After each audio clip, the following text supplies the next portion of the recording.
bagay raw ay dapat pang lumaki, hindi sila sa paglaki, ang bagay na ito raw ay nabansot. Ngunit, Banda ni maraming mo. uri ng pagkabansot. Ginawa ni mo. Ang pinakamalungkot na uri raw ay ang pagkabansot ng isipan, ng puso, at ng diwa. Ang panahon ng kabataan ay panahon ng paglaki. Ngunit ang ating paglaki ay kailangan paglaki at sa undan ng ating buong katauhan. Hindi lamang sulat at bigat. Kung gapose man tayo sa taas, Banda ni mo. Tanawa.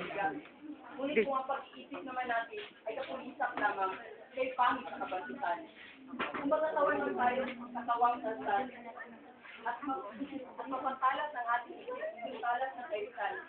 Ngunit kung ang kalooban naman natin ay isinasuwende ng kasamaan, ano kapatakan ng kinabukasan? Kinabukasan. Tindagan o balik. Tayo raw ang pag-asa ng ating inambayan. Tayo raw ang mag-aasin sa kanya sa langit na kapaganahan at kaunlaran. Kung hindi lang sa kanya sa putik ng kahirapan at kahindihan. Ang panahon ng pagkilos ay ngayon.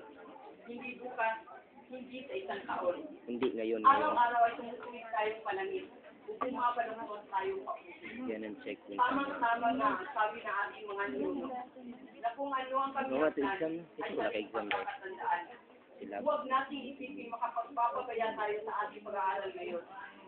At sa panahon ng bukas, Ikuan lang gudi mo. maging galukasa tayo magpapaunlad ng ating bayan. Huwag nating akalaing makapagpapanaraya tayo sa ating pagsusulit, makakupit sa ating mga magulang. At sa araw ng bukas, makakaya natin Ang patanin mo. ang magbibigay sa suliranin ng ating bansa. Huwag nating akalaing makapaglusog tayo sa kalatwaan at kahalayan. At sa maliwagang araw ng bukas, bigla tayong maging ulirang mga magulang. Kabataan. Ang tunay na pag-ibig sa bayan, ang tunay na nasyonalismo, Bakit ay tumilit wala ka? sa tamis ng pangarap. Kurt, tama Wala na rin Kurt. sa pagpag ng Tama bigat. na Kurt.